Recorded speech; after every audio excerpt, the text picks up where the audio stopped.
জামালপুর টাঙ্গাইল মহাসড়কের দিকপাইতে ট্রাক চাপায় চালক সহ ৫ সিএনজি যাত্রী নিহত হয়েছেন।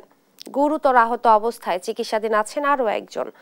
এছাড়াও সিএনজিটি জব্দ সহ ট্রাকটি শনাক্তের কাজ করছে পুলিশ। সহকর্মী ইমরান মাহমুদের পাঠানো তথ্যচিত্রে বিস্তারিত জানাচ্ছেন টুম্পা আফরোজ। জামালপুর সদরের দিকপাইতে ট্রাক ও সিএনজির মুখোমুখি সংঘর্ষে ৫ জন নিহত হয়েছেন। এ সময় আহত হয়েছেন আরও একজন। বৃহস্পতিবার সন্ধ্যা ৭টার দিকে সদর উপজেলার দিকপাইতে এ ঘটনা ঘটে। নিহতরা হলেন সিএনজি চালক আব্দুর রাজ্জাক, যাত্রী এনাম ফকির, আরিফুল ইসলাম, আব্দুল করিম আলাল ও আলম মিয়া। আর গুরুতর আহত অবস্থায় জামালপুর জেনারেল হাসপাতালে চিকিৎসাধীন রয়েছেন আমজাদ ফকির। স্থানীয়রা জানান, টাঙ্গাইল জেলার মধুপুর থেকে ছেড়ে আসা একটি সিএনজির সাথে ঢাকাগামী একটি ট্রাকের মুখোমুখি সংঘর্ষ হয়।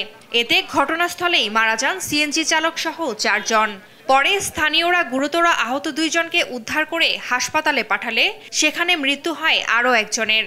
এখানে আসার পরে দেখছি ৪টা লাশ পরিবৃত আর একটা পরে আমি এসে ওটার হাসপাতাল পাঠাইছি, মারা গেছে।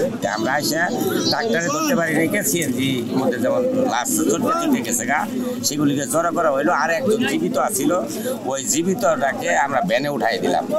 দিকপাত পর্যন্ত যাওয়ার পরে সে মারা গেছে। আমাদের যারা স্বেচ্ছাসেবক ছিল ওরা আমরা সেফ করবে ওইখানে পর্যন্ত রাখছি। শনাক্ত করার আমি আমাদের যে একজন আছে উনি আরেকটা আমাদের উনি আমাদের মোটামুটি সুপরিচিত। ঘটনার পরপরই পালিয়ে যায় ট্রাকটি। শনাক্তের চেষ্টা করছে পুলিশ। আইনগত ব্যবস্থা গ্রহণ চলতেছে এবং লাশের সুরতহাল রিপোর্ট করার পরে আমরা ব্যবস্থা নিব এবং ওই ট্রাকটি যেটা চলে গেছে সেটা আমরা খোঁজার চেষ্টা করছি। ঘটনাস্থলে এসে দেখি ৪ জন ডেড বডি, একজনের অবস্থা গুরুতর। তখন রাস্তায় একজন ডেড বডি আমরা বুঝিয়ে দিয়েছি মারা যাওয়ার পরে, আর ৪ জনকে এখন ওসি সাহেবের কাছে সরাসরি বুঝিয়ে দিয়েছি। দুর্ঘটনার কারণে মহাসড়কের দুই পাশে প্রায় ঘণ্টাখানেক তীব্র যানজট দেখা যায়।